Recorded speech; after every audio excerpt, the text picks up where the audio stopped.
श्रियः कान्ताय कल्याणनिधये निधयेऽर्धिनाम् श्रीवेङ्कटनिवासाय श्रीनिवासाय मङ्गलम् लक्ष्मी सविभ्रमालोकशुभ्रो विभ्रमचक्षुषे चक्षुषे सर्वलोकानां वेङ्कटेशाय मङ्गलम् श्रीवेङ्कटाद्रिशृङ्गाग्र मङ्गलाभरणाङ्घ्रये मङ्गलानां निवासाय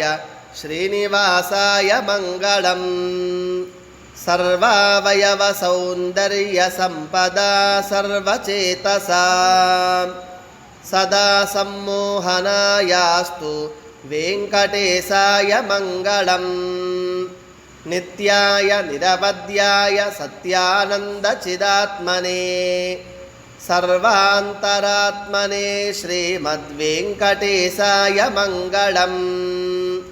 स्वतः सर्वविदे सर्वशक्तये सर्वशेषिणे सुलभाय सुशीलाय वेङ्कटेशाय मङ्गलम्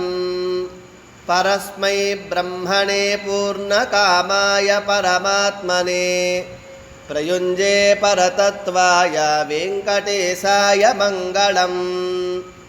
आकारतत्त्वमश्रान्तमात्मनामनुपश्यताम् अतृप्तामृतरूपाय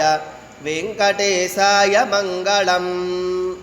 प्रायस्वचरणौ पुंसां शरण्यत्वेन पाणिना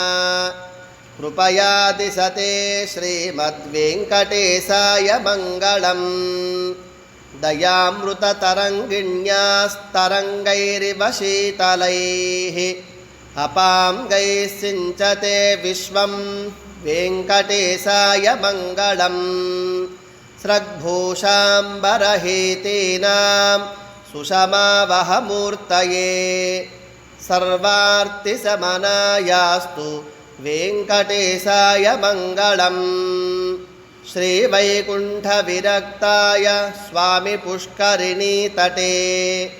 रमया रममाणाय वेङ्कटेशाय मङ्गलम् श्रीमत्सुन्दरजामातृमुनिमानसवासिने सर्वलोकनिवासाय श्रीनिवासाय मङ्गलम्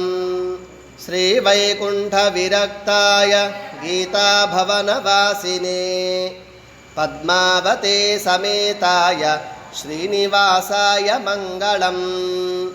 मङ्गलाशासनपरैः मदाचार्यपुरोगमैः सर्वैश्च पूर्वैराचार्यैः सत्कृतायास्तु मङ्गलम् मङ्गलाशासनपरैः मदाचार्यपुरोगमैः सर्वैश्च पूर्वैराचार्यैः सत्कृतायास्तु मङ्गलम् श्रीपद्मावते समेत श्री श्रीनिवास परब्रह्मणे नमः। लक्ष्मी वेङ्कटेश्वर स्वामी चरणारविन्दार्पणमस्तु।